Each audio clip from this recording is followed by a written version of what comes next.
জাহান্নামীর একটা করে ঢুকবে, উপর এক বালতি করে গরম পানি, ওই গরম পানিতে পুরো গা পুরো দেহ ঝলসে যাবে।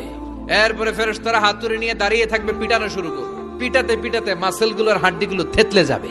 জাহান্নামের আগুনে জ্বলতে জ্বলতে যখন চামড়া গুলো গোশতে গুলো ঝলসে যাবে, রব্বুল আলামিন নতুন করে চামড়ার গোশত গায়ের মধ্যে ফিট করে দিবে। ওই চামড়া গোশত আবার ঝলসাবে, আবার ফিট। আযাবটা মজা যেন ভালো করে টের পায়। একের পর এক শাস্তি শুরু এবার জাহান্নামে। যারা দুনিয়াতে আত্মহত্যা করছে, ছুরি মারছে, ও খালি ছুরিই মারবে, বিষ খাইছে খালি বিষ খাবে। যে মেয়েগুলো ওড়নায় গলা পেঁচিয়ে আত্মহত্যা, তারা জাহান্নামের রশিতে আর ওড়নায় খালি আত্মহত্যা করতেই থাকবে।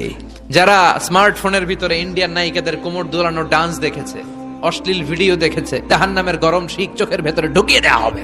যারা মিথ্যা বলতো, ওদেরকে এক লাইন জাহান্নামের ছুরি দিয়ে কুচি কুচি করে জিহ্বাটা কাটা হবে। অন্যের জমি মেরে খেয়েছে এরকম ডাকাই তাছাড়া নাই, 7 জমিন ওর কাঁধে তুলে দেওয়া হবে। এবার ঘাড়ে কর।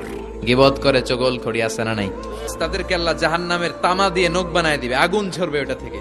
নিজেরা নিজের গালের গোশত আর বুকের গোশত টেনে কুড়ে কুড়ে খাবে। ওদের ব্যথার চিৎকারে পুরো জাহান্নামটা থারথার করে কাঁপে। যারা যাকাত দেয় নাই, জাহান্নামের টেকো সাপ, যেই সাপ কামড় দেওয়ার সাথে সাথে দেহটা নীলাভ 70 গজ জামিনে ঢুকে যাবে। আবার